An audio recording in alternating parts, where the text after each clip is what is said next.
So just a real quick boxing class. You know, uh, over time it's been real entertaining and cool to compare fighters from different eras. It's actually something that adds to the allure of the sport. We used to always talk about, what would happen if Muhammad Ali fought Marciano, and then Tyson came along. So when Tyson came along, that was like the ultimate dream matchup for any fight fan. What would Tyson do? The constant pressure fighter with power. He has so much power that he knocked people out with grazing shots. That's how much power he had. But then when you put him in there against a master boxer, against Muhammad Ali, somebody who's so slick in there, who can throw punches from different angles, his footwork was impeccable. And even though his technique wasn't always the greatest, his instincts of how to get out of the way of punches that would knock the average person out, somehow he would escape them. That fantasy fight still is talked about. And now, looking at the era that we're in right now, a hot topic of discussion when it comes to fantasy fights is more and more becoming what would happen if Sugar Ray Leonard fought Floyd Mayweather, which I really do believe that it's an intriguing matchup. But, when you take boxing for what it is, when you talk about weight classes that have been permanent, as far as you can take the 147 pounds, and 50 years ago there was a 147 pound weight class. 75 years ago there was a 147 pound weight class. It's easier to have these type of hypothetical discussions about boxing simply because of the weight classes, and excluding heavyweights too, because nowadays, you got a guy like Tyson Fury who's 6'9", and he can come in the ring at he could step in the ring at 260. And if this dude really wanted to be an asshole about it, with his skill, and even though he doesn't have overwhelming power, he's still a big 280 pound man in the ring who can pretty much bum rush everybody. If he can't overpower him, then he'll just outskill you. You know what I'm saying? And, the thing is, as far as boxing compared to other sports, like let's say football, okay, or basketball, these sports are not as easy to compare these fantasy type matchups because, number one, because the times have changed and technology has changed and conditioning has improved and evolved over the specific time. Teams, football teams in particular, are a lot more bigger and physical, and they're a lot more sophisticated with their play calling than they were back 50 years ago. I mean, it would be cool to see what this past Patriots dynasty with Tom Brady could do if they came up against the 72 Dolphins.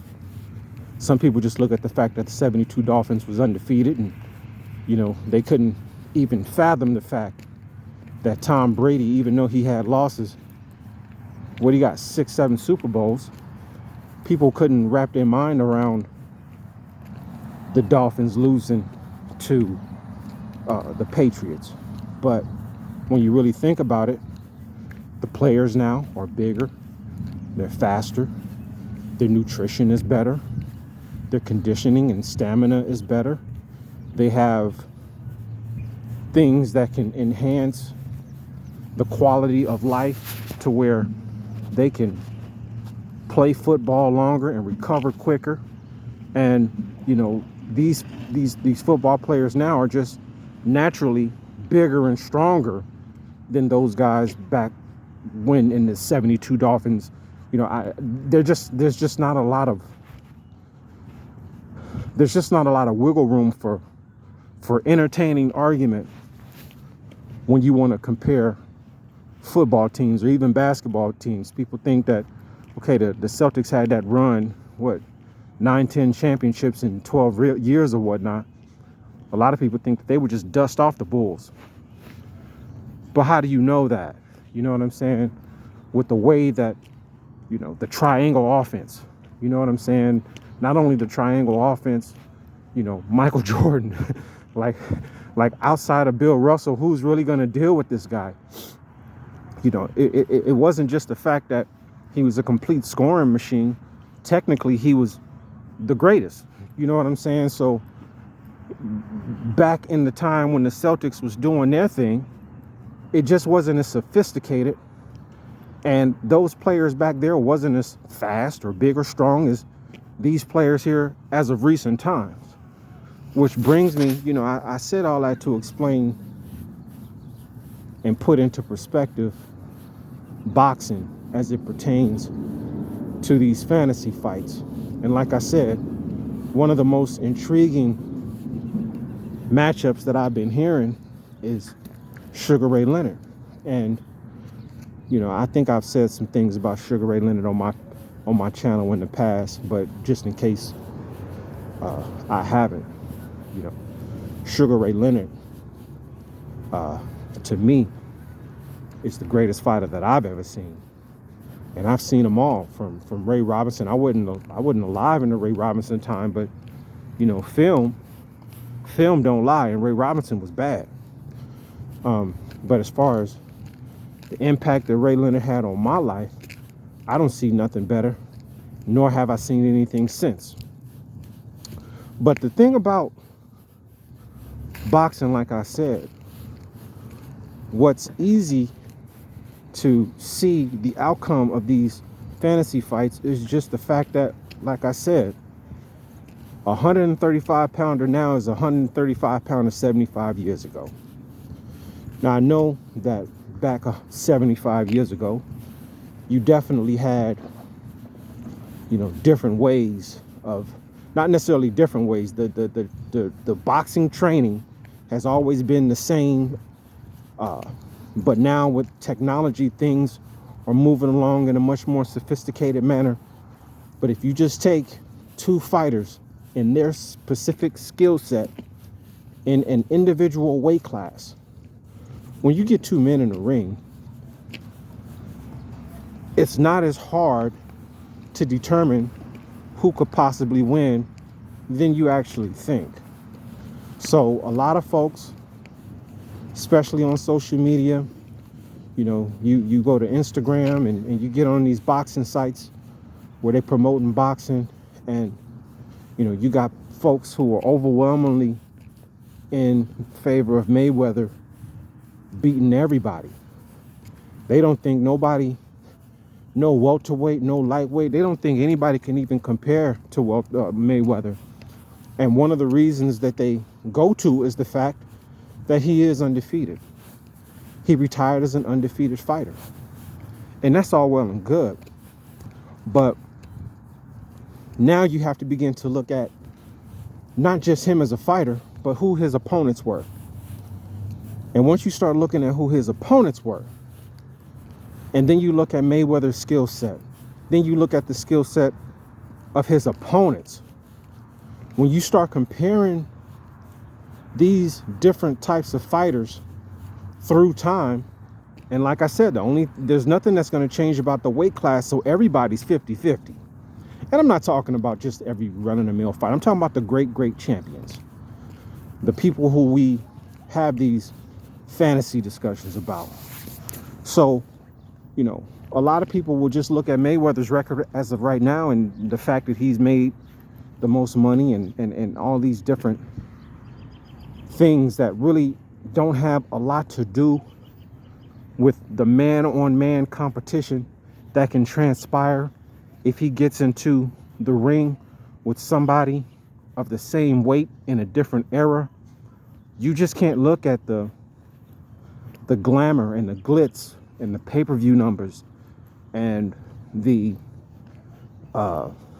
bragging and, you know, the fanfare and the fan base and just give it to Mayweather just because he's undefeated. It doesn't work that way in boxing. It's never worked that way, and it never will work that way, because it's skill that pay the bills. Now, when you talk about Ray Leonard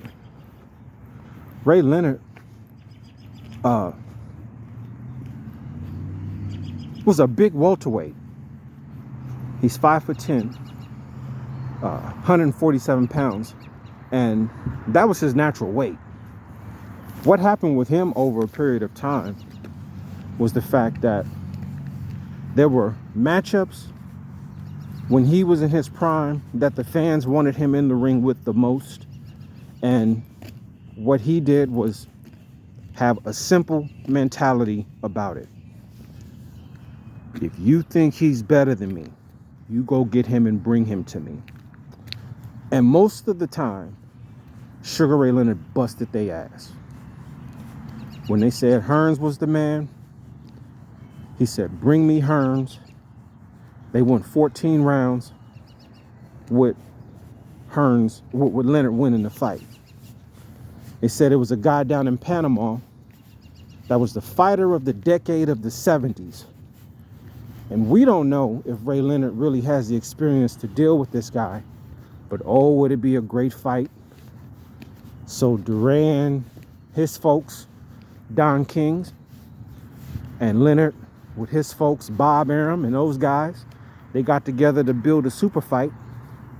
And the first fight was a classic toe-to-toe 15-round war where Duran won a close and narrow decision. These are the types of things that Ray Leonard did to solidify himself in the sport without mentioning pennies on the dollar nor his record. There's a lot of people out there that still don't know what Sugar Ray Leonard's record is, but they know who the hell Sugar Ray Leonard is.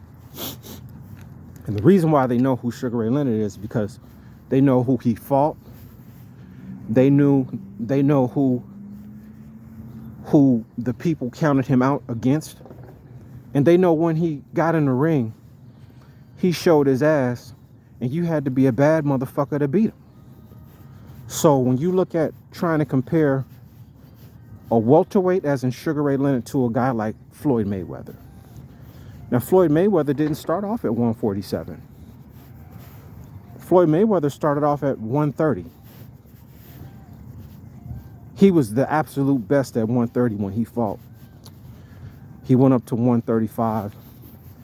And when he found out how much money he could make at 147, he employed the type of style that was more along the lines of a keep away. Then he also employed a type of style outside of the ring that was once done by Muhammad Ali, where Muhammad Ali say, it don't matter whether you pay to see me win or lose, as long as you pay, I'm cool with that. So Ali wasn't all that worried about being the bad guy. Floyd Mayweather adopted that. So he gets on 24/7 in the beginning with the De La Hoya promotion. And what used to be a humble, quietly confident guy is now this big monster of a personality for TV. And he built himself up to be that way because he was wanting people to bring the money regardless of whether he won or lost. And then he employed a certain type of tactic that I call a keep away type of tactic. You know, Floyd Mayweather, he deals with a lot of psychological warfare. You know, he's going to get you riled up. He's going to get you mad.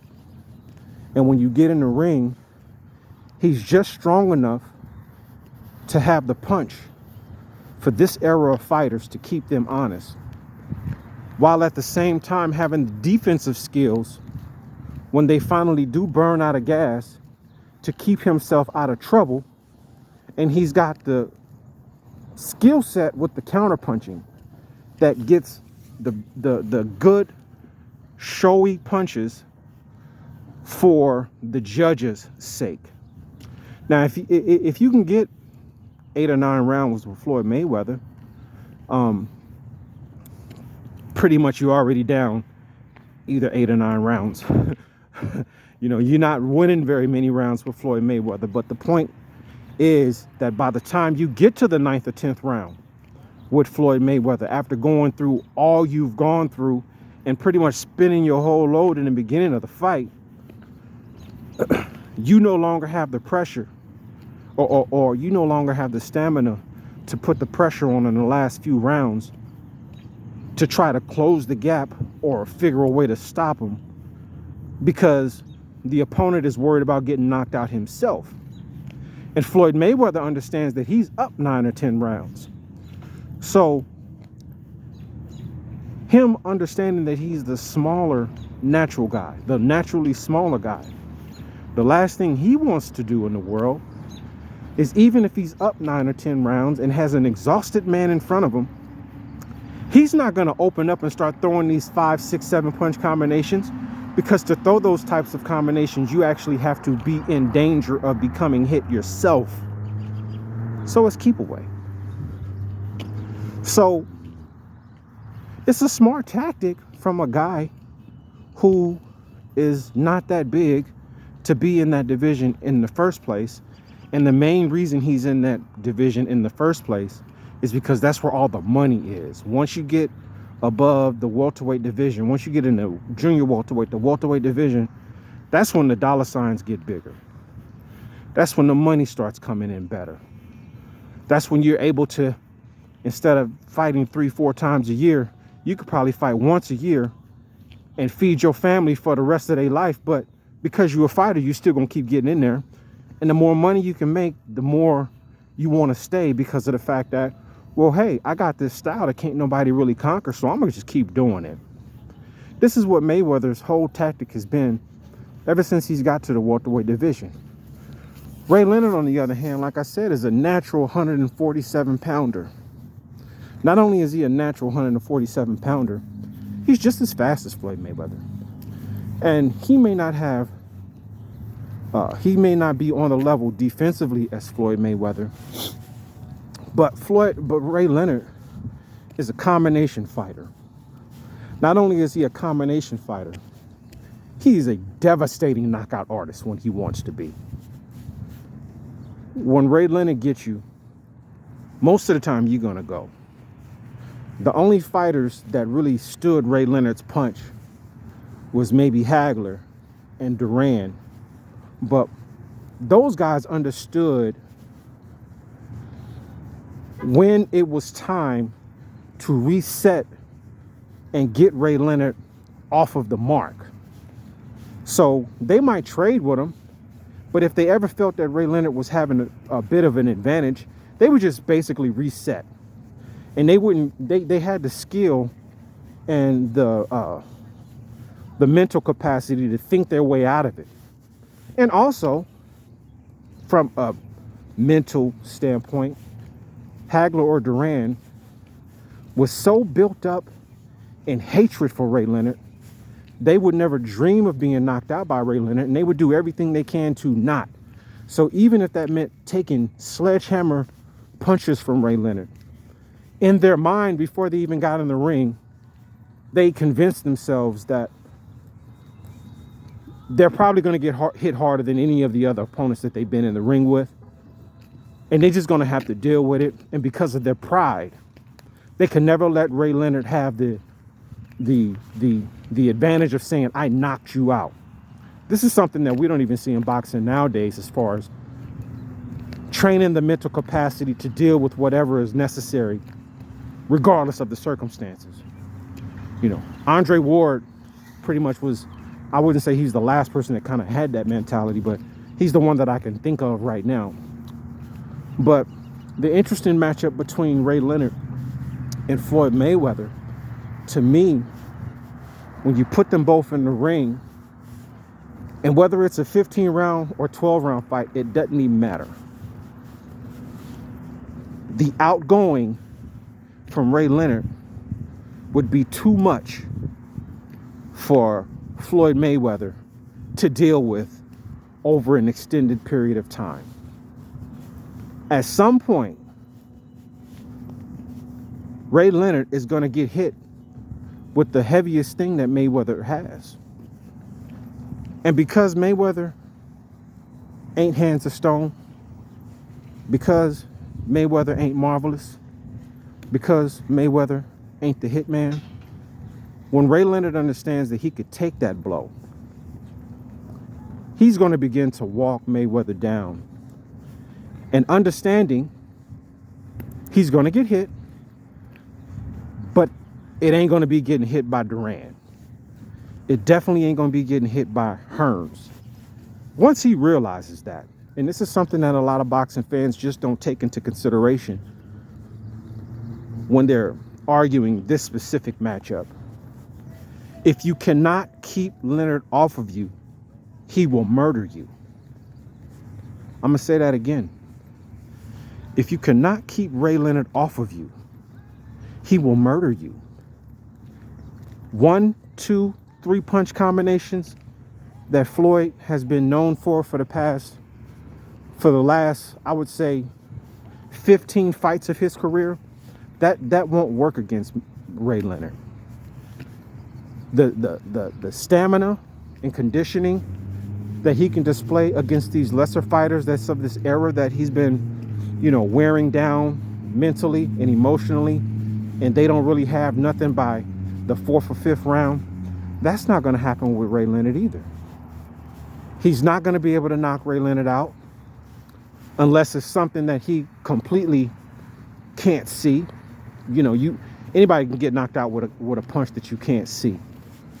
But in order to knock guys out with punches that you can't see, you need to be throwing in combinations. So if you got a 4-punch combination, if the first punch missed, then the second punch can land. If the third punch missed, the 4th punch can land. This ain't nothing that's in Mayweather's weaponry, his repertoire as a 147-pounder. This is why I don't think Mayweather could even get to double-digit rounds with Leonard, to be honest. It'll be a good, tough fight early. But like I said,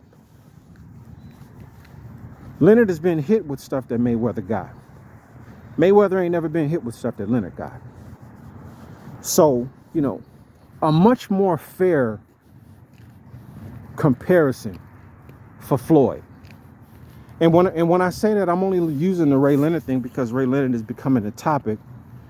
And a lot of folks think that Floyd Mayweather is a bona fide welterweight, which he's not. So unfairly, they put him in there with Ray Leonard. And they really don't know much about the sport of boxing to be comparing two fighters where Ray Leonard has seen Mayweather's before. I mean, his daddy fought the same way. Floyd's dad, Floyd Mayweather Sr., fought Sugar Ray Leonard. They had the same style. The only difference between Floyd Sr. and Floyd Jr. is Floyd Jr. punches a little bit harder, but he still don't have no type of firepower that can deal with Ray Leonard if Ray Leonard gets in that fight mode. A much more fair comparison, much more fair fantasy type fights for Floyd Mayweather would be at 130, 135. I would love to debate what would happen between Alexis Arguello and Floyd Mayweather. I would love to debate what would happen with 135-pound Roberto Duran and Floyd Mayweather. Julio Cesar Chavez at 130, 135 pounds. Pernell Whitaker. That would be an excellent fight. Just because they got similar styles and Whitaker, that guy could fight. He just didn't punch very hard, but he was a killer himself. He just didn't have a punch to put a lot of guys out. But that would be a great matchup for Floyd Mayweather. Hector Camacho would be a great matchup for Floyd Mayweather. Edwin Rosario, Ray Boom Boom Mancini. These guys are all more fair when you want to talk fantasy fights when it pertains to Floyd Mayweather, because Floyd Mayweather is a natural lightweight. People have to understand that it wasn't until he understood how big the money was that he even considered going up to the welterweight.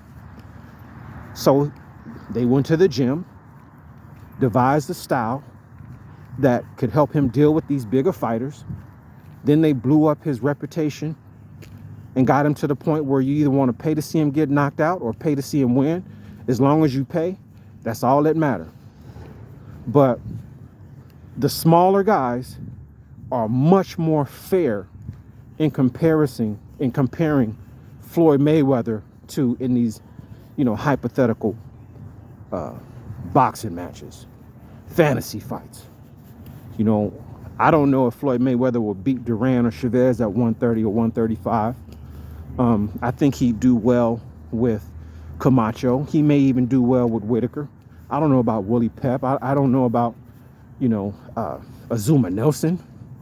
Jose Luis Ramirez, Alexis Arguello. All these are great fantasy fights where we need to be focused on, for the Floyd fans, if you really want to start bragging on them and you want to make it to the point where the arguments are productive and fun, I would definitely,